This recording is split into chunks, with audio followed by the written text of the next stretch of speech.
اعوذ باللہ من الشیطان اللعین الرجیم بسم اللہ الرحمن الرحیم الحمد للہ رب العالمین الصلاة والسلام علی اشرف الانبیاء والمرسلین وعلی آلہ طیبین الطاہرین المعصومین الذین اذہب اللہ عنہم الرجس وطہرہم تطہیرا اللہم صل علی محمد وآل محمد وعجل فرج قائم آل محمد وحق الحج ان تعلم انہ وفادۃ الی ربک۔ عزیزان محترم، ہماری گفتگو کتاب شریف وسائل الشیعہ ابواب جہاد بالنفس تیسرا باب اور رسالۃ الحقوق میں جاری ہے۔ امام زین العابدین علیہ الصلاۃ والسلام ہمارے لیے حقوق کو بیان کر رہے ہیں۔ اللہ کا حق، انسان کے نفس کا حق، انسان کے اعضاء و جوارح کا حق، اور عبادات کا حق، حکمران کا حق، معاشرے کے افراد کا حق، عزیز و اقارب کا حق۔ یہ وہ حقوق ہیں کہ جب تک انسان ان حقوق کو ادا نہیں کرے گا اللہ کا مقرب بندہ نہیں بن سکتا۔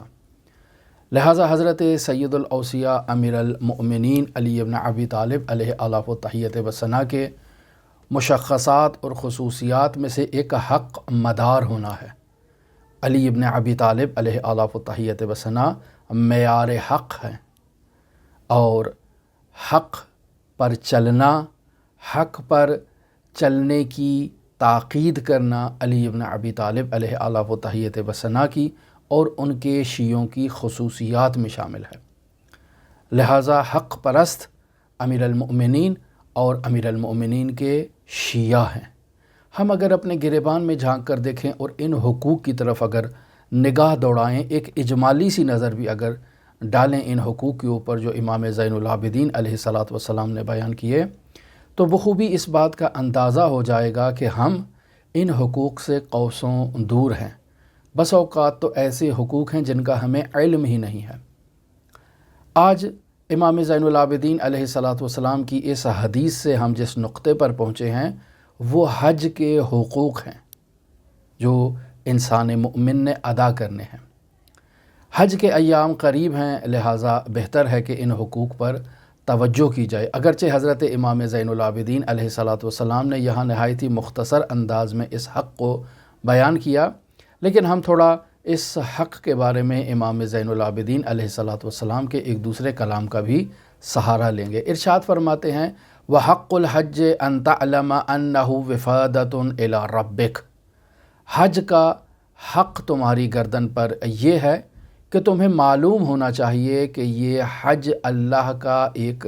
دعوت نامہ ہے۔ اللہ تبارک و تعالی نے تمہیں اپنے گھر دعوت پر، مہمانی پر دعوت دی ہے کہ تم اللہ تبارک و تعالی کی بارگاہ میں اس کے گھر تشریف لے کر جاؤ۔ جیسے ہم اپنے گھروں میں مہمانوں کو مدعو کرتے ہیں، ان کو بلاتے ہیں اور ان کی دعوت کا اہتمام کرتے ہیں، انواع و اقسام کے کھانے ان کے لیے پکائے جاتے ہیں، رنگین دسترخوان بچھایا جاتا ہے، مہمانوں کا شایان شان استقبال کیا جاتا ہے، ان کی قدردانی کی جاتی ہے، ان کو ویلکم کہا جاتا ہے، ان کو رسپیکٹ دی جاتی ہے، احترام کیا جاتا ہے۔ عین اسی طرح سے خداوند متعال نے بھی ہمیں دعوت دی ہے ایک ماہ مبارک رمضان میں اور ایک حج کے ایام میں۔ رمضان المبارک میں ہم اپنے گھروں میں اللہ کے مہمان ہوتے ہیں، لیکن حج کے ایام میں اللہ تبارک و تعالی نے ہمیں اپنے گھر بلایا ہے۔ لہٰذا خوش نصیب ہیں وہ افراد کہ جنہیں حج کی سعادت نصیب ہوئی اور وہ اللہ کے گھر کی زیارت کر چکے اور انہوں نے اللہ کے گھر کا باقاعدہ جو ہے وہ احترام کیا، وزٹ کیا، اعمال کو انجام دیا کہ جو وہاں اعمال ان کے لیے بیان کیے گئے ہیں۔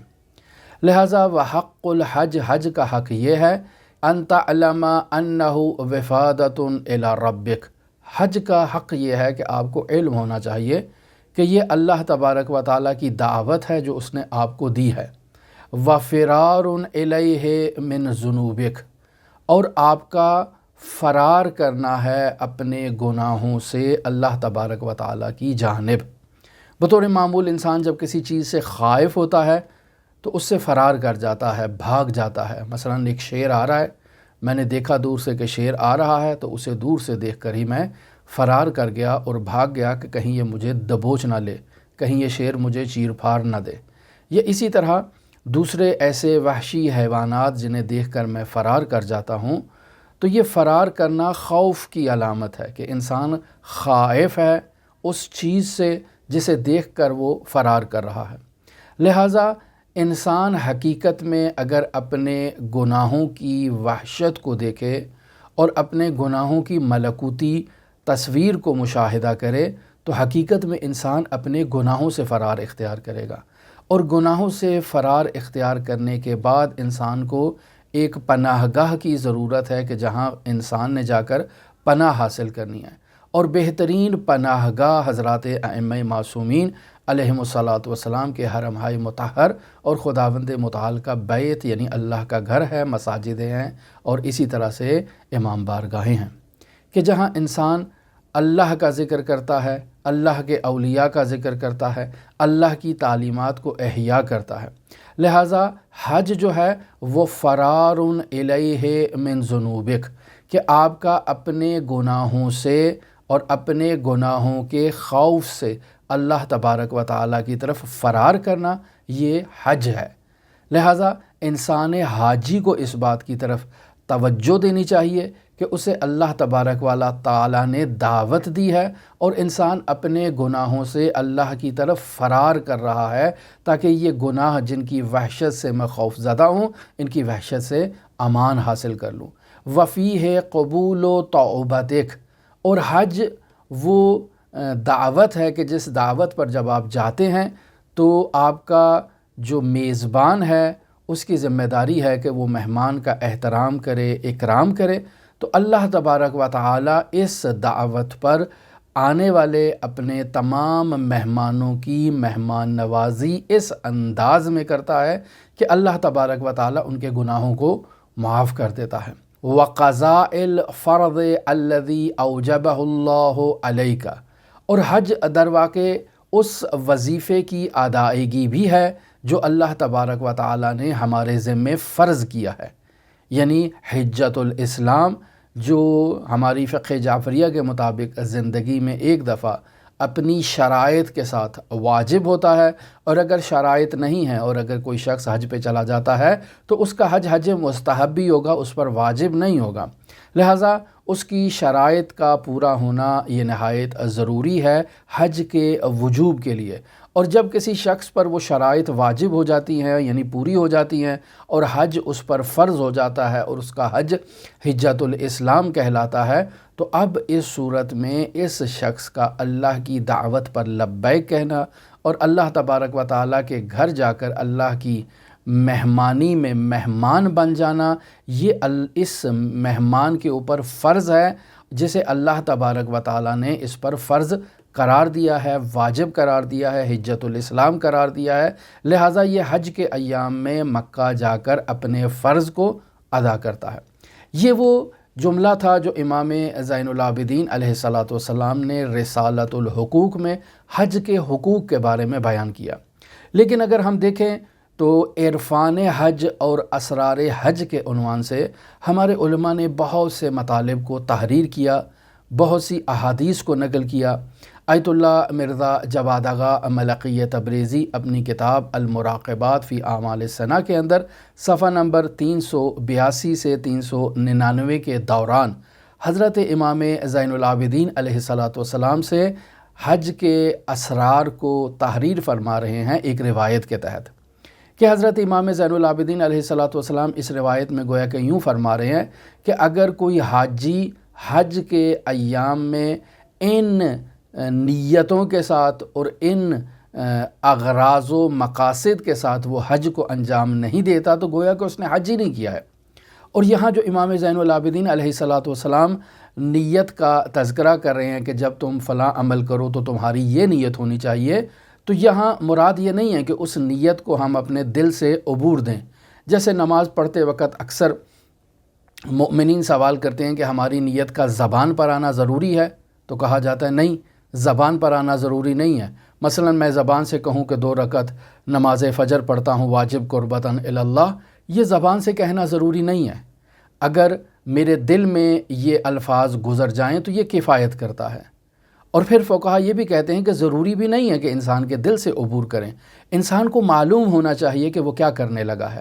یہ انسان کا باقاعدہ وضو کرنا، انسان کا باقاعدہ جو ہے وہ جائے نماز پر جانا، انسان کا اذان کہنا، انسان کا اقامت کہنا باقاعدہ، یہ سب اس نیت پر دلالت کر رہے ہیں کہ جو اس نے بعد میں عمل انجام دینا ہے۔ یہ سب مقدمات ہیں اس عمل کے لیے کہ جس عمل کو اس نے انجام دینا ہے، تو در واقع یہ بھی نیت پر دلالت کرتے ہیں۔ لہٰذا حج کے لیے جو امام زین العابدین علیہ السلام فرما رہے ہیں کہ آپ کی یہ نیت ہونی چاہیے، تو مراد یہ نہیں ہے کہ ہم زبان سے ان کلمات کو جاری کریں یا ان کلمات کو اپنے دل سے عبور کریں، ایسا ضروری نہیں ہے، بلکہ ہماری یہ ذمہ داری ہے کہ اس نیت کو اپنے تمام اعضاء و جوارے میں اس نیت کو جاری کریں اور اپنے اعضاء و جوارے سے اس نیت کا اظہار کریں۔ یعنی میں جو یہ عمل انجام دے رہا ہوں وہ اس نیت سے انجام دے رہا ہوں، یہ میرے اعضاء و جوارے اس بات کا اظہار کریں، یہ ضروری ہے۔ اور اگر میں زبان سے اس نیت کو جاری کر دیتا ہوں ہر عمل کو انجام دینے سے پہلے،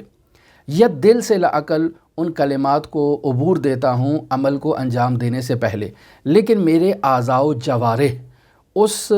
قلبی نیت کا یا اس لسانی نیت کا جو ہے وہ اظہار نہیں کر رہے یا اس کے ساتھ مطابقت نہیں کر رہے، تو در یہ واقع اللہ تبارک و تعالیٰ کو تمسخر کرنے کے مترادف ہے۔ لہٰذا انسان کو یہ چاہیے کہ وہ نیت کی حقیقت اور عرفان نیت تک پہنچے کہ یہ جو امام زین العابدین علیہ السلام نے اسرار حج یا عرفان حج ہمارے لیے بیان فرمایا ہے، تو یہاں ایک حاجی کی ذمہ داری ہے کہ اپنے تمام اعضاء و جوارے سے اس بات کا ادراک کرے کہ وہ کیا کرنا چاہتا ہے،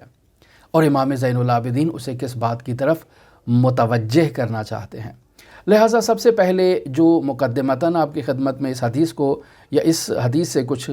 نکات کو نقل کرنے سے پہلے میں بیان کرتا چلوں کہ حاجی نے ابھی احرام حج نہیں باندھا۔ احرام حج باندھنے سے پہلے اپنے ناخنوں کو کاٹنا، اپنی مونچھوں کو کاٹنا، یہ مستحب عمل ہے۔ اپنے تمام جسم پر نورا لگانا، ایک ایسا پاؤڈر کہ جس سے انسان کے جسم پر موجود جو اضافی بال ہیں، سینے پہ بال ہیں، ہاتھوں پہ بال ہیں، ٹانگوں پہ بال ہیں، شرمگاہوں کے اوپر جو بال ہیں، ان بالوں کو صاف کرنا یہ مستحب ہے۔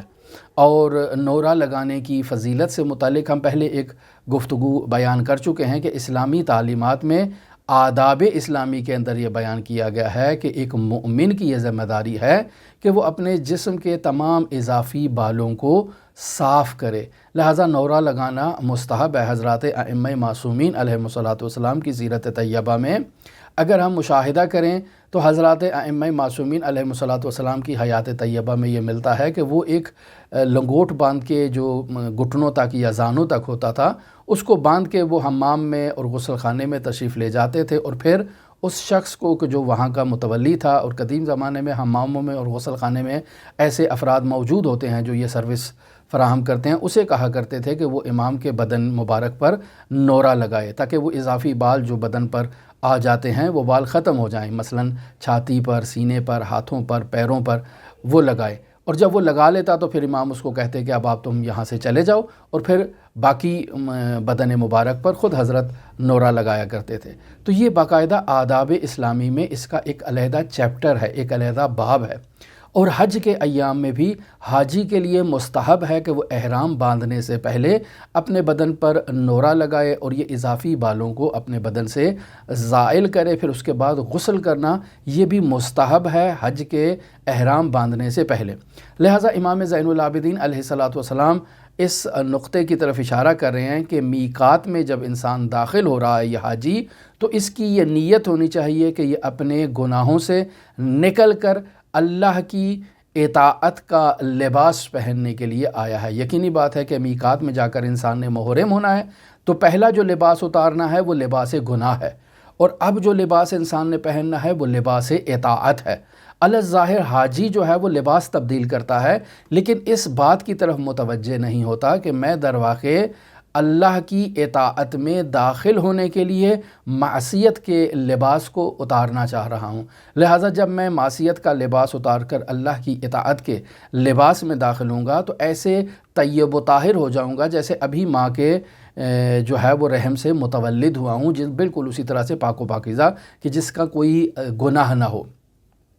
پھر امام فرماتے ہیں کہ جب حاجی اپنے بدن سے اپنا لباس اتارتا ہے، اپنے کپڑے اتارتا ہے، تو اس کی نیت یہ ہونی چاہیے کہ وہ ریا اور نفاق کے لباس کو اتار رہا ہے اور اب وہ خالص ہو رہا ہے خداوند متعال کی بارگاہ میں۔ اسی طرح جب وہ غسل کرتا ہے تو اس کے غسل کرتے وقت بھی یہ نیت ہونی چاہیے کہ وہ اس غسل کے ذریعے سے اپنے بدن پر موجود گناہوں کو اور خطاؤں کو تمام کو جو اس نے اس بدن سے انجام دی ہے ان کے آثار کو بھی اپنے بدن سے زائل کر رہا ہے اور بالکل پاکیزہ ہو رہا ہے۔ یہ نیت اس کی ہونی چاہیے۔ اور جب وہ اپنے بدن پر نورہ لگا رہا ہے تو نورہ لگاتے وقت بھی اس کی نیت یہ ہونی چاہیے کہ وہ اللہ تبارک و تعالیٰ کی بارگاہ میں خالصانہ طور پر توبہ کر رہا ہے۔ اور پھر جب وہ احرام باندھ رہا ہے تو امام زین العابدین علیہ السلام ارشاد فرماتے ہیں کہ احرام باندھتے وقت اس کی یہ نیت ہونی چاہیے کہ اللہ نے جو چیزیں مجھ پر حرام قرار دے رکھی ہیں میں ان حرام چیزوں کو اپنے اوپر لاگو کر رہا ہوں، یعنی اللہ سے وعدہ کرتا ہوں کہ جو محرمات اللہ تبارک و تعالی نے اس احرام کے بعد میرے لیے مقرر فرمائے ہیں میں ان محرمات کی پاسداری کروں گا اور ان حرام افعال میں سے کسی فعل کو انجام نہیں دوں گا۔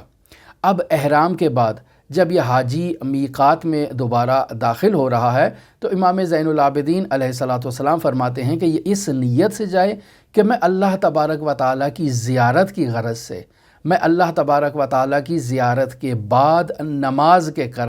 غرض سے اور اس کی قربت کے حصول سے میں میقات میں داخل ہوتا ہوں۔ اور جب وہ اپنی زبان سے لبیک کہتا ہے، چونکہ جو حاجی نے محرم ہونا ہے تو احرام کے جو تقاضے ہیں اس میں یہی ہے کہ ایک لباس احرام پہنے گا اور پھر وہ مخصوص کلمات جو ہیں لبیک اللہم لبیک لا شریک لک لبیک، یہ کلمات جو ہیں وہ باقاعدہ جو اپنی زبان سے جاری کرے گا تو اسے تلبیہ کہتے ہیں۔ تو جب یہ حاجی تلبیہ کہنے لگا ہے تو اس وقت اس کی نیت یہ ہونی چاہیے کہ میں خود کو اپنے پروردگار کے ساتھ خالص کر رہا ہوں، یعنی میں اس احرام کے بعد اس تلبیہ کے بعد کسی سے گفتگو نہیں کروں گا،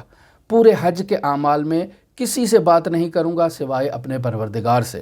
اب سوال یہ پیدا ہوتا ہے کہ معاشرے میں دوسرے افراد بھی تو انسان کے ساتھ سفر حج پر گئے ہیں، کیا انسان ان سے تکلم نہ کرے؟ نہیں، گفتگو کرے، لیکن ان سے گفتگو بھی اللہ کے ساتھ گفتگو کا مصداق ہونی چاہیے، یعنی میں ان کے ساتھ جو گفتگو کر رہا ہوں تو اللہ کی اطاعت میں گفتگو کروں گا اور اللہ کی نافرمانی میں گفتگو نہیں کروں گا، یعنی ان کے ساتھ جب بھی گفتگو کروں گا تو کبھی اس میں گناہ کا عنصر نہیں پایا جائے گا، کبھی غیبت نہیں کروں گا، کبھی تہمت نہیں لگاؤں گا، کبھی زبان درازی اور دشنام درازی نہیں کروں گا، کبھی بددہنی نہیں کروں گا۔ جب ان سے گفتگو کروں گا تو خالصتاً میں اللہ تبارک و تعالیٰ کی اطاعت اور فرمان برداری کے دائرے میں رہتے ہوئے میں ان سے گفتگو کروں گا۔ اور جب انسان کی نظر اللہ کے گھر بیت اللہ پر پڑتی ہے تب انسان کی نیت یہ ہونی چاہیے کہ وہ اس بیت اللہ کو، اس اینٹوں کو، اس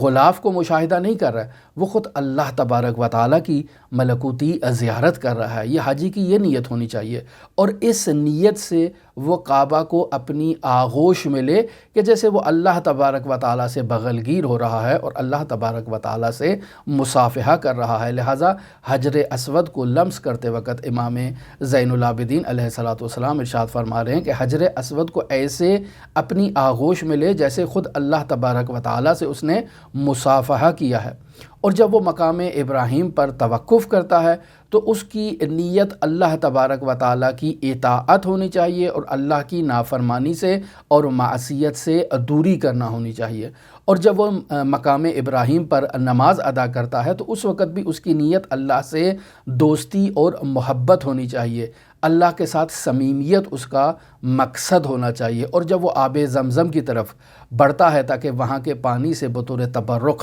استفادہ کرے تو اس وقت بھی اس کی نیت اللہ کی اطاعت ہونی چاہیے کہ وہ اللہ کی نافرمانی نہیں کرے گا اور اللہ کی نافرمانی سے اجتناب کرے گا۔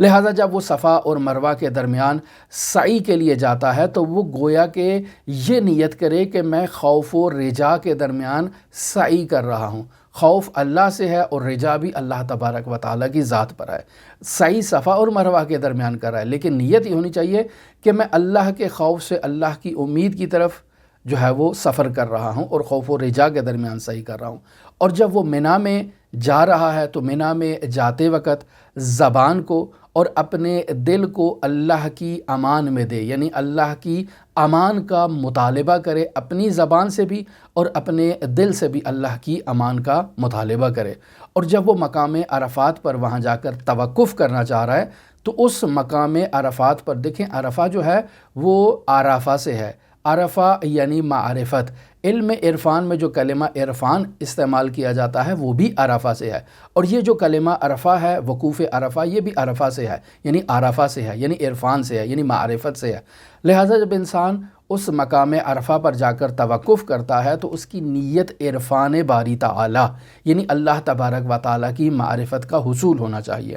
اللہ سے اپنے باطنی رابطے کو برقرار کرنا، یہ اس کی نیت ہونی چاہیے۔ اللہ انسان کے باطن سے باخبر ہے، اس کے اسرار سے باخبر ہے، یہ بات انسان کے ذہن میں ہونی چاہیے۔ لہٰذا اللہ کا عرفان حاصل کرنے کے لیے اسے عرفات کے میدان میں وقوف اور توقف اختیار کرنا ہے۔ اور جب یہ انسان پہاڑ پر چڑھتا ہے تو اللہ کی رحمت و عطوفت کی غرض سے اور نیت سے یہ پہاڑ پر چڑھے۔ اور جب مزدلفہ میں جاتا ہے اور وہاں جا کر پتھر جمع کرتا ہے تو اس نیت سے ان پتھروں کو جمع کرے کہ اللہ کی نافرمانی وہ نہیں کرے گا، اپنے وجود سے اللہ کی نافرمانی کو اور اپنے وجود سے نادانی کو وہ بالکل ختم کر دے گا، اور اپنے وجود میں علم اور علم کے بعد جو عمل ہونا چاہیے اس عمل کو اپنے وجود میں لے کر آئے گا۔ پس میں اپنے وجود سے نافرمانی کو ختم کرتا ہوں، جو میرے پاس علم ہے میں عہد کرتا ہوں کہ میں اس علم کے مطابق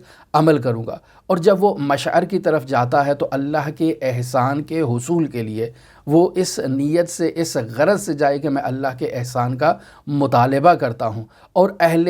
تقویٰ اور اہل شعور حضرات کے دل میں ہمیشہ اللہ کا خوف ہوتا ہے، اور وہ مزید اس خوف کے حصول کے لیے وہ اس مشعر میں جاتے ہیں تاکہ اللہ کا خوف انہیں حاصل ہو، اللہ کا احسان ان تک پہنچ جائے۔ اور جب وہ منی میں پہنچ کر وہ سنگسار کرتے ہیں، یعنی رمی جمرہ کو انجام دیتے ہیں، جمرہ عقبہ، اولیٰ وغیرہ، تو وہاں ان کا ہدف یہ ہونا چاہیے کہ اللہ تبارک و تعالیٰ ان کی جو معنوی اور باطنی اور مادی حاجات ہیں، اللہ تبارک و تعالیٰ ان کی ان حاجات کو پورا کرے۔ یعنی یہ شیطان جس نے انہیں درگیر کر رکھا ہے، جس نے انہیں جکڑ رکھا ہے، یہ اس شیطان کو کنکریاں مارتے ہیں تاکہ اللہ تبارک و تعالیٰ اس شیطان سے ان کی نجات کا وسیلہ فراہم کرے، اور یہ سب سے بڑی ان کی حاجت ہے۔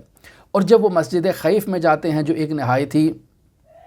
معنوی اور ملکوتی مقام ہے کہ جس پر ہزار انبیاء نے نماز ادا کی، اور آج کل یہ فقط حاجیوں کے لیے ایام حج میں کھولی جاتی ہے، تو اس مسجد خیف میں جب وہ داخل ہوتا ہے تو اس نیت سے وہ داخل ہو کہ اللہ کے سوا وہ کسی بھی مخلوق سے خوف زدہ نہیں ہوگا، اس کے وجود میں خوف صرف اللہ تبارک و تعالیٰ کا ہوگا۔ اور جب وہ حیوان کو قربان کرتا ہے، یعنی قربانی دیتا ہے، تو اس وقت اس کی نیت حضرت ابراہیم خلیل الرحمن کی پیروی اور اقتداء ہونی چاہیے کہ جس طرح اللہ تبارک و تعالیٰ نے حضرت ابراہیم کو حضرت اسماعیل کی قربانی کا حکم دیا، اور وہ باقاعدہ اس غرض سے، اس نیت سے باقاعدہ انہوں نے جا کر وہ تمام مقدمات کو طے کیا اور باقاعدہ اس قربانی کو انجام دینے کے لیے وہاں پہنچے، تو اس حاجی کی نیت بھی یہی ہونی چاہیے کہ میں حضرت ابراہیم کی اقتداء کرتے ہوئے اس قربانی کو انجام دے رہا ہوں۔ اور جب یہ حاجی مکہ سے واپس آتا ہے طواف کے لیے، زیارت بیت اللہ کے لیے مکہ کی طرف واپس آ رہا ہے، تو اب اس کی امید جو اس کی نیت جو ہے وہ یہ ہونی چاہیے کہ میں اللہ کی رحمت کی طرف دوبارہ بازگشت کر رہا ہوں، اللہ کی فرمان برداری کی طرف میں دوبارہ لوٹ رہا ہوں، اللہ کے قرب کا حصول کرنے کے لیے میں دوبارہ اللہ تبارک و تعالیٰ کی طرف لوٹ رہا ہوں۔ تو عزیزان محترم، امام زین العابدین علیہ السلام ارشاد فرماتے ہیں اس روایت میں کہ اگر ایک حاجی اعمال حج کو انجام دیتے وقت یہ نیتیں نہیں کرتا تو گویا کہ اس نے حج کے اعمال کو انجام نہیں دیا ہے، اس نے صرف چکر لگائے ہیں، اس نے صرف ظاہری طور پر کچھ اعمال انجام دیے ہیں، حقیقت میں عرفان حج سے وہ شخص خالی ہے اور عاری ہے۔ تو عزیزان محترم، بالخصوص وہ حاجی حضرات جو حج کے سفر کے لیے جا رہے ہیں، یہ نہایت ہی ملکوتی سفر ہے، نہایت ہی معنوی سفر ہے۔ اس سفر میں کوشش کریں کہ اپنے لیے عرفان باری تعالیٰ کو حاصل کر سکیں، خداوند متعال کی معرفت کا بہترین جو ذریعہ ہے اس کو اپنے لیے حاصل کر سکیں، اور عرفان باری تعالیٰ کے لیے جد و جہد کریں اور ان اعمال حج کے عرفان کو درک کرنے کی کوشش کریں، چونکہ یہ اللہ تبارک و تعالیٰ کی دعوت ہے، اللہ تبارک و تعالیٰ کی مہمانی ہے کہ جو اللہ تبارک و تعالیٰ نے ایک حاجی کو اپنی دعوت پر بلایا ہے۔ لہٰذا امام زین العابدین جو حق حج بیان کر رہے ہیں وہ فرما رہے ہیں کہ وَحَقُّ الْحَجِّ أَن تَعْلَمَ أَنَّهُ وِفَادَةٌ إِلَىٰ رَبِّكَ، کہ ایک حاجی کی ذمہ داری ہے کہ وہ اس بات کو جانتا ہو کہ یہ حج جو ہے وہ اللہ تبارک و تعالیٰ کی اس کے لیے دعوت ہے، وَفِرَارٌ إِلَيْهِ مِن ذُنُوبِكَ، اور اللہ تبارک و تعالیٰ کی جانب اپنے گناہوں سے فرار اختیار کرنا ہے، وَفِيهِ قبول تُعْبَدِكَ، اور اسی حج کے اعمال میں تمہاری توبہ قبول ہوگی، وَقَضَاءِ الْفَرْضِ الَّذِي أَوْجَبَهُ اللَّهُ عَلَيْكَ، اور یہی حج جسے تم انجام دے رہے ہو یہ اس فرض کی ادائیگی ہے جو اللہ تبارک و تعالیٰ نے تمہارے اوپر فرض کیا ہے۔ تو ہماری دعا ہے کہ خداوند متعال ہمیں بھی یہ سعادت نصیب کرے، اور جن مؤمنین کو حج کی سعادت نصیب ہوئی ہے اللہ تبارک و تعالیٰ انہیں اس عرفان حج کو درک کرنے کی توفیق عطا فرمائے۔ آپ تمام عزیزان کے لیے امام علی ابن موسیٰ الرضا علیہ الاف و تحیت و ثنا کی نورانی بارگاہ میں نائب الزیارہ بھی ہیں اور دعا گو بھی ہیں۔ اللہم صلی علی محمد و آل محمد وعجل فرج قائم آل محمد۔